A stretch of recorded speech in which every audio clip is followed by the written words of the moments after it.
तो ऐसे ही एक आदमी आया था तो बोले थोड़ा आपकी बेटी से बात कर लें। लड़का बोले कर लीजिए। तो बोले अच्छा ये बताओ तुम्हारे बाप की औकात है एरोप्लेन लेने की? किससे बोल रहा है? लड़की से। लड़की भी कम समझदार नहीं थी, क्योंकि ऐसे लोगों के साथ सठे साध्यम समाज में खग जाने खग ही की बात। तो उसने जो आंसर दिया ना, बोले मेरे बाप की तो औकात है एरोप्लेन देने की, तेरे बाप की औकात है एयरपोर्ट बनवाने की, बनवा। एक नहीं दो एरोप्लेन देने की औकात है, तू एक ही एयरपोर्ट बनवा ले। लड़का बोला देवी धन बस आप ही आ जाओ। तो कहने का तात्पर्य है बेटी को हमें राजा के घर भेजना है, भिखारी के घर नहीं। किसके घर? राजा के घर। और कहते हैं बेटा यदि टीचर होता है तो बेटी भले ही ना हो, क्या कहलाती? जैसे लड़का यदि टीचर है तो माताएं नहीं जाती पढ़ाने, फिर भी उनको क्या कहेंगे? मैडम जा रही है ना। यदि लड़का डॉक्टर है तो अपने आप, क्योंकि पत्नी पति का आधार होती है। और लड़का यदि भिखारी है तो समझ रही हूँ क्या कहना है? तो जो मांग करने वाले हैं ना, जो दहेज प्रथा है ना, ये बंद होना चाहिए। हमें अपनी बेटी को भिखारी के घर नहीं भेजना है, हमें अपनी पुत्री को राजा के घर भेजना है। जो डायरेक्ट मांग करते ना तो उनसे हाथ जोड़ लीजिए, भैया मेरी बेटी बोझ नहीं है। और पुत्री को कभी बोझ मत समझना।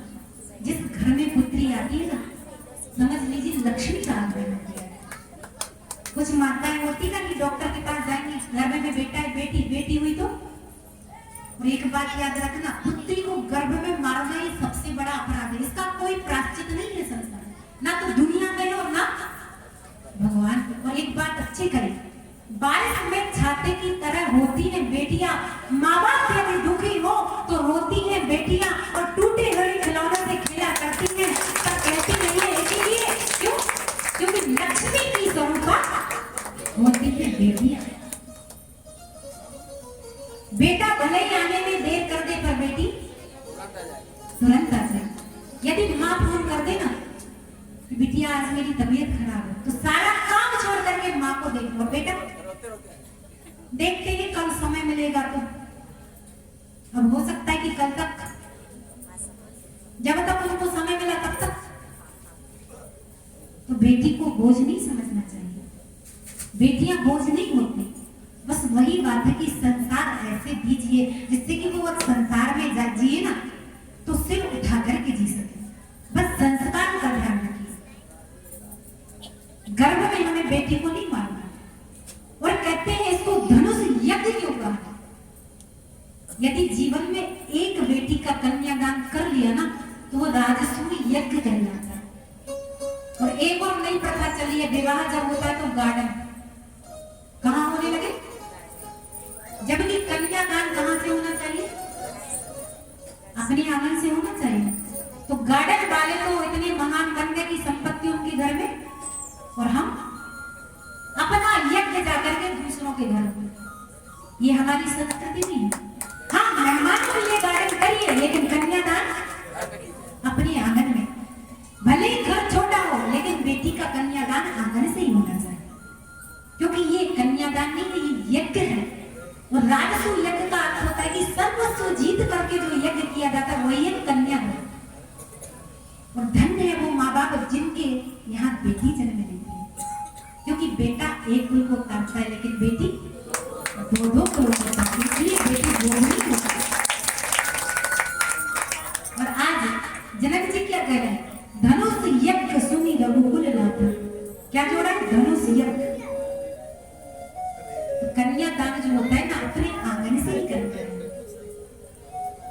मेहमानों के लिए आप अच्छी व्यवस्था जो आप चाहे, एक नहीं दो दो गार्डन कर लीजिए, लेकिन बेटी का कन्यादान अपने आंगन से कीजिए, अपने हाथों से कीजिए।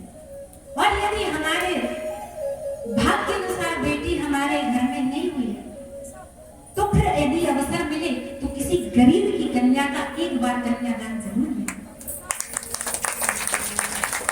हमें भगवान ने सामर्थ्यवान बनाया है, तो जो धन से कमजोर है उनकी कन्याओं का कन्यादान लेकर हम यज्ञ कर सकते हैं।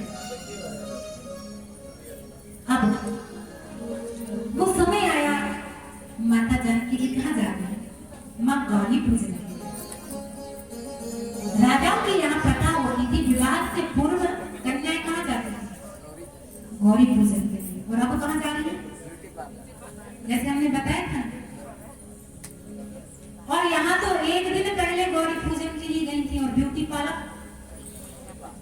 और दूसरी चीज, शास्त्र के अनुसार कभी भी किसी के पहने हुए वस्त्रों को, और हम क्या कर रहे हैं, पार्लर वाली का लहंगा ना जाने कितने लोगों ने पहना होगा, किसको क्या रोग होगा, परफ्यूम चीज दिया हुआ, वाह यही लहंगा से भले ही कम दाम का हो चलेगा, लेकिन किसी का पहना हुआ